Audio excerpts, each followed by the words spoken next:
Mr. Speaker. We know through the history of our province that agriculture has been responsible for a significant portion of our jobs. It's the foundation of our economy and our way of life in Manitoba.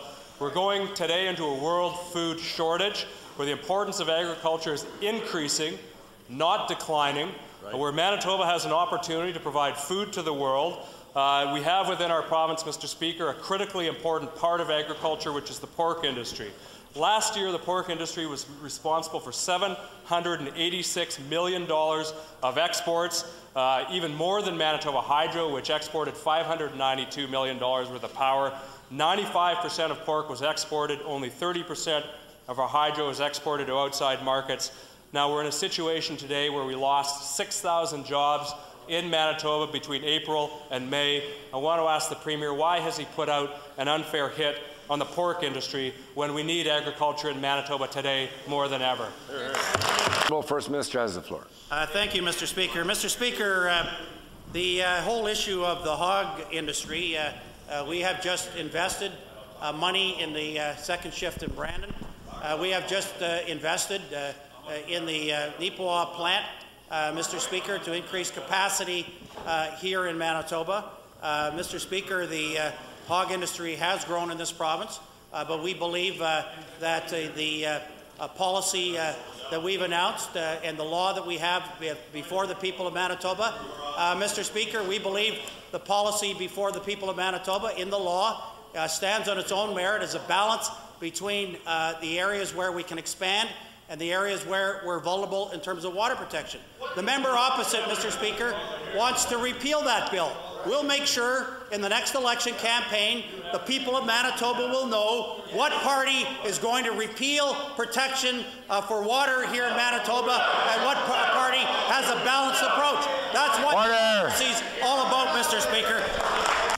The Honourable Leader of the Official Opposition. Right on. Right on.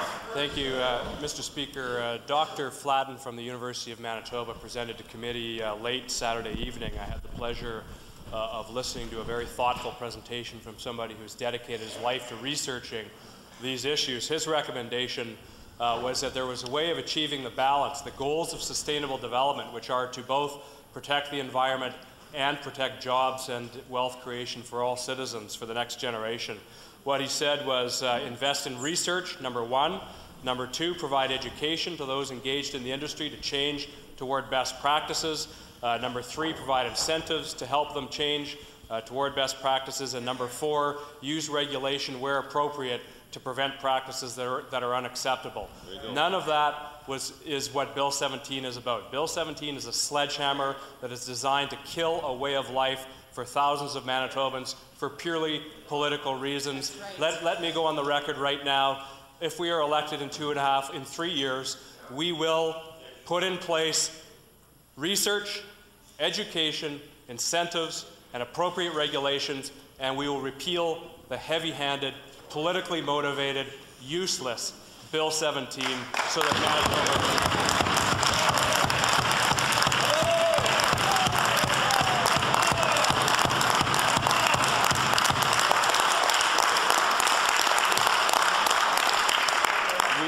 Mr. Speaker, we will protect the way of life. We will protect the way of life of Hatarian communities, the children who are trying to decide what to do next. We will protect the way of life of farmers and agriculture in Manitoba. Mr. Speaker, I want to ask the Premier, is it his legacy that to be the one who destroyed agriculture at a time when we need agriculture more than ever? The Honourable First Minister.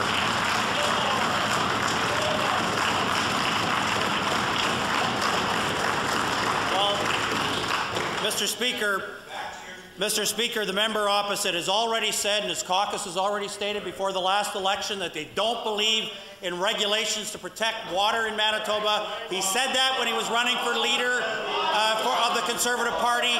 He said it when he was running for leader of the Conservative Party. Order. Order. Order. The Honourable First Minister. Thank you, Mr. Speaker. And then, of course, during the election campaign, he kind of lost that. He tried to be Johnny Appleseed on water protection, Mr. Speaker. But the public sees through this. Mr. Speaker, Order. Order.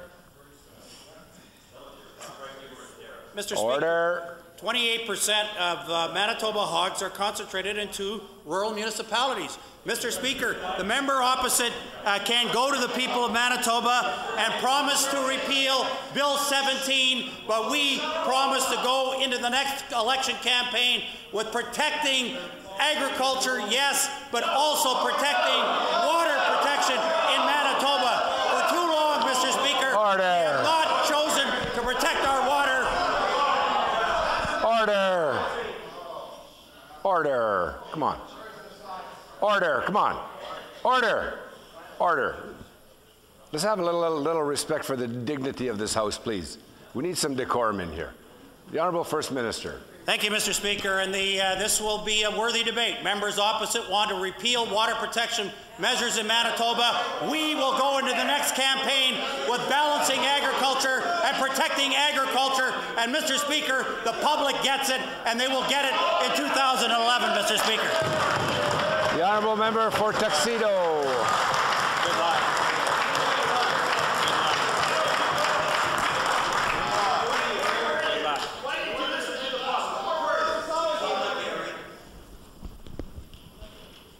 Order.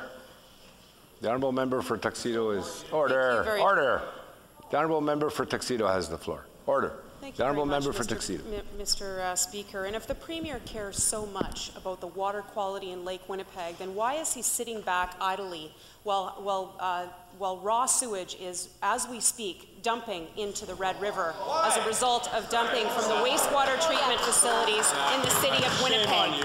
Will he do the right thing and put towards the 1/3 funding that's necessary to stop the dumping of raw sewage into our river, Mr. Speaker? The Honourable First Minister. Mr. Speaker, we are committed, Mr. Speaker. Oh, man. Order. Order, please. Please. Please. We have a lot of guests here today that come down to hear the questions and the answers. And also, we're very fortunate that there's 57 of us that our constituents have sent us here to represent them. Let's have some respect for the dignity of this House, please, and for the guests that we have today.